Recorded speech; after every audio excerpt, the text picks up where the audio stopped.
fact, the eShop has a load of free games you can play, and some of them aren't terrible, and these are those ones. 10 free games on the Nintendo Switch worth buying. Actually, it's 11, but 10 sounded better in the title. Why am I still holding Travis? Get out of my life. With all that being said, shut up, sit down, and let's talk about a bunch of free games on the Switch. What do you got to lose? They're free, okay? Let's get started. Sorry I said shut up, I got carried away.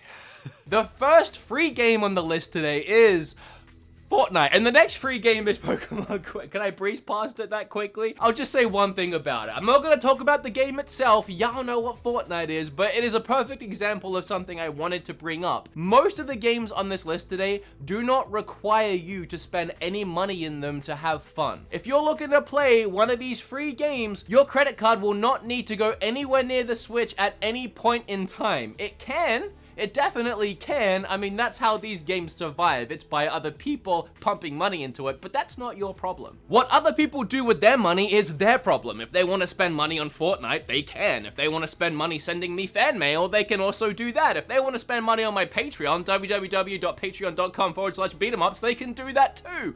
That's not your problem, it's theirs. So stop complaining about it. But my point is, Fortnite is a perfect example of a game that you do not ever need to spend money on. The only thing you'll get by throwing money at it is cosmetic stuff, so you can literally enjoy the full game for free. However, and this goes for any of the games on the list, if you have a small child playing these games, you might want to make sure that it's not easy for them to start buying stuff on your credit card, because it'll happen. Whether they mean to do it or not, these games will trick them into it, so be careful. That goes for all of these, but especially Fortnite. You can get dogs in backpacks. I mean, at some point, you just gotta buy stuff. Anyway, the next one, as I was saying, is Pokemon Quest. Do you guys remember Pokemon Quest? At some point last year, Nintendo decided they were going to go Pokemon crazy and just throw a ton of these Pocket Monster games on the Switch. They announced the Pokemon Let's Go games, as well as a brand new main series title coming this year, which ended up recently becoming Pokemon Sword and Shield. But also on that very same day, they dropped out of nowhere for free another Pokemon game called Pokemon Quest. I downloaded it that night and fell in love with it. I would go as far as to say I was addicted to it for about 3 days. And I mean, I loved it. It was like 3 straight days if I just couldn't put that thing down. There was just so much that just kept me playing. I really enjoyed the strange combat, the weird level designs, and the randomness of maybe getting a shiny Pokemon stroll up to your camp. There's something about this game that's like a weird phenomenon. Is that how you pronounce that? Phenomenon. And I've played games like this before that have the same phenomenon. No, I can't do it a second time. If it was even right the first time. It's a mysterious thing about the game that when you're playing it, you just keep wanting to play it, like another level and another level. You just get addicted and it's just fun to keep playing. But as soon as you stop playing and you take a breather from the game, maybe even for a day or two, there's almost nothing driving you back to the game. You have so many other things that are probably better than that you want to play instead. For free, it's absolutely worth it. All I can say is if you're enjoying it, keep playing it and don't stop, because as soon as you do, you might not play it again. It is fun though, and very creative. And hey, maybe that's just my own experience, but I mean, no one talks about that game anymore, so. Do you guys like Overwatch? Of course you do, everyone does. Do you want to play Overwatch on the Switch? Of course you do, everyone does. And do you want to play Overwatch for free on the Switch? Of course you do, everyone does. But you can't. What you can do is play Paladins for free on the Switch, which is pretty much Overwatch. Just not as good, but still good. No, in all seriousness, Paladins is a really fun game. You can actually buy the game for $30 and you'll unlock all the characters and just everything that goes along with it, or you can just download it for free, have a few characters, and as you play, you unlock more. If you haven't played Paladins before, or Overwatch before, or a game like this before, this is the easiest way I can explain it. Assuming you've played a MOBA before, like League of Legends or Dota, and then you wrap it all in a very bright, bubbly, and cartoony skin with over-the-top, crazy, wacky characters, and you have a first-person shooter with a ton of different abilities and an ultimate ability that looks really cool and it's really fun to play. And unlike Pokemon Quest, this is a game you'll keep coming back to, assuming you enjoy it, which I do. It's easy to pick up and play a few rounds whenever you want, and it's always a fun time. It's the kind of game where even if your team is losing, you can still have fun. Of course, if you keep losing, it becomes not fun pretty quick, but you can still have fun. Oh, and while we're on the subject of MOBAs, I may as well talk about the next 2 games, the first first of which being Smite. Now recently I made an entire video about Smite because I really like the game and I actually really like how that video turned out. I talked about my favorite things about the game, some of my favorite characters, and even broke down how to play the game. And I did that because the game is so convoluted with so many moving gears and parts, it takes a while to get your head around it and even learn some of the basics. So if this game does interest you, I would recommend going and checking out my video, which I'll leave in the description down below. But essentially it's a MOBA, again like League of Legends and Dota, but played in third person. It's a really interesting concept, and again, I like it a lot. Obviously, it's free, or else it wouldn't be on this list, but you can also buy it, and it's the same deal as Paladins, where one way you have all the characters unlocked, and the other way you have to earn them. And we've gone from Pokemon Quest, a game that's a little addicting, but you might forget it, to Paladins, a game that's, you know, somewhere in the middle, you'll pick it up every now and then, to Smite, a game where you can easily spend hours and hours and hours just in one session, because each game can last about an hour, and you won't ever stop at just one game, and then you'll come back the next night, and the next night. If you think you can handle it, there's a ton of fun to be had in Smite for free. And the next free MOBA is Arena of Valor. Now, I haven't actually played this one. It looks like a more traditional MOBA, again, like the two that I keep mentioning, Dota and League of Legends, where it's more akin to a top-down strategy style game. And if you're into the more classic style MOBAs, Arena of Valor might be better for you than Smite. But what would I know because I haven't played it? I just heard a lot of really great things, and it's free.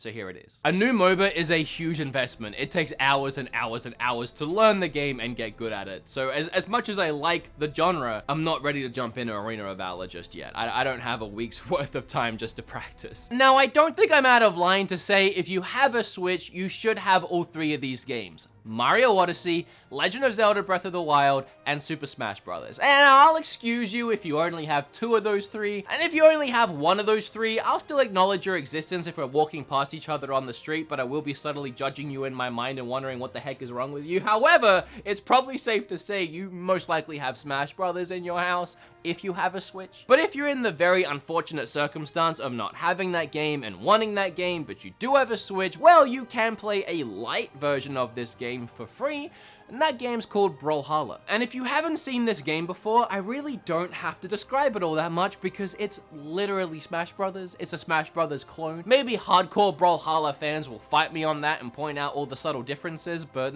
I played it. It's Smash Brothers. It wants to be Smash Brothers. It has its own personality for sure. It's a not as good Smash Brothers game, but it's free and it is good. I don't want to take that away from it. If Smash Brothers was never a thing and just Brawlhalla was, it would be a hit for sure. It's just Smash Brothers is a thing. Fallout Shelter is another perfect example of a free-to-play game that's just free to play and you don't have to put any money into it to enjoy it. Bethesda didn't care too much about making a ton of money off of it, so they made it just fun to play, and you can spend money on it. You can buy lunch boxes, which will unlock a bunch of things for your characters, like weapons, or even unlocking actual characters, but it's not necessary. And the game ended up being a huge hit. It exploded, and a ton of people did put money into it, so Bethesda kept supporting it. And it's no surprise that because this game was developed and built for a mobile phone, that it works really well on the Switch. Because the game still runs in the background like it used to on phones. You wouldn't have it open all the time, you'd be texting or playing other games, or you just wouldn't be using your phone. But meanwhile, the game is still active. But it feels like a live 24/7 living, breathing ecosystem. You start with a very small ragtag group of survivors, and you start to build a colony around them, layers and layers deep into the ground. And again, this is just a fun, free game to play in between playing other games. Whenever you're done with that 5-hour Final Fantasy IX session and you're about to log off and go to bed, you can quickly check on your Fallout Shelter and see how your survivors are doing. Make sure they're fed, make sure they have water, make sure none of them have died, and then go to sleep, wake up in the morning, and check on them again. Or forget about the game completely for 3 months and then sign back in and find out that everyone is dead and you got game over.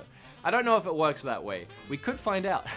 I uninstalled it, so yeah, they're probably all dead. That's what happens when your channel's about reviewing eShop games every week. I need space. I end up deleting stuff. I do want to add the long-awaited Undertale sequel, Deltarune, to this list, because Chapter 1 is free, and you'll get about 3 hours of free gameplay out of it. However, if you love it, and you will, everyone will, and everyone does, you will have to pay for the other chapters. It's only the first one that's free to get you hooked, and then have you play the rest. That's how confident they are that you will buy the rest. You can have the first one for free. And yeah, it's good. Obviously. The next free game blows my freaking mind, and that's Warframe. I made an entire video about this game. You can watch it down below if you want to find out all the reasons why it's so insane. But to summarize it, I still don't know how this game is on the Switch. It is such a huge, expansive, gorgeous looking game. It's one of those games that when you see it running on the Switch, it feels like a dream. Warframe is actually a teeny tiny little bit like Anthem, in the sense of you have like these Iron Man suits that have these crazy special abilities, and you kill a bunch of enemies. It's pretty much where the similarities finish, I guess. However, Warframe does have some really expansive open world areas where you can fly around. And that is a lot like Anthem. And again, it's these areas in particular that just blow my mind when I'm playing it handheld in bed on my Switch. And not only does it look absolutely gorgeous with all these different lighting effects hitting me straight in the face, but I'm literally flying around huge open areas and just landing and killing enemies and going on my way. Now, some have argued if you really want to level up quickly and get access to the good weapons and the good stuff in the game, you will have to pump some of your own money into it. However, I don't feel that way. I really don't. And the developers are actually proud of the fact that this is a balanced free-to-play experience, meaning if you don't want to spend money on it, you don't have to. It's not a necessity. You can do and acquire everything in the game for free. But I played this game for hours and I never felt the need to buy anything. Maybe if I was diving into some of the PvP stuff, which I never actually ended up doing, I might be more encouraged to spend some money, but just going through the campaign and completing it at my own pace, I had a lot of fun for free. And if this is a game that piques your interest, I have a video about it, again, down below. The last two free games are actually like way more than 2 games technically, but you also kind of have to pay for it, but they are free. What do I mean by that? Well, to access any of the games I'm about to talk about, you do have to buy the Nintendo Online service, which is $20 a year, so really not that bad at all. Or if you do it monthly, I think it's like $3 or $4 a month. A really, really cheap online service, and if you think about it, you kind of need it anyway to play online. Like if you want to play Smash Online, or Splatoon Online, or Mario Kart, or really just anything. So once you have it, here are the free games you can play. The first one being the multiple of ones, which is the Nintendo Online service itself, will give you access to a load of classic NES games. And I'm sure, as we're all aware by now, because I'm really late to the news, Nintendo also just announced that Super Nintendo games, Game Boy Advance games, and GameCube games are coming to this service later this month. Nope, I'm lying. Sorry to get your hopes up. Remember to smash that like button. I really do want that to happen, but yeah, I was lying, sorry. We do have NES games though. There are some good ones on there. There are some bad ones on there, but they're all free. And you might have guessed it, but my favorite free game on Switch, Tetris 99. I love this game, man. It's just Tetris. Like, Tetris has always been fun, but with the added excitement of playing against 98 other players at the same time, competing to be #1 in what is by far the best battle royale game anyone has ever made, it just makes this game priceless, and it's free. What a combo. Every time I make one of these list videos, I blow myself away with the quality of games that are on the Switch. Like when I make my eShop videos every month or so, I'm like, how are there 10 more great games to go out and buy? And when I had the idea to look at how many great free games were on the Switch, I was amazed that I managed to get 10 so easily. We recently celebrated the 2-year anniversary of the Switch, and I cannot believe how far this system has come. From all its amazing free games to just the eShop in general, and then the insane physical library that's building up at a game store near you. I've said it before and I'll say it again, I adore Nintendo and I adore this stupid little system so much. As always, if you like this video, remember to like it. If you learned a little something, make sure you hit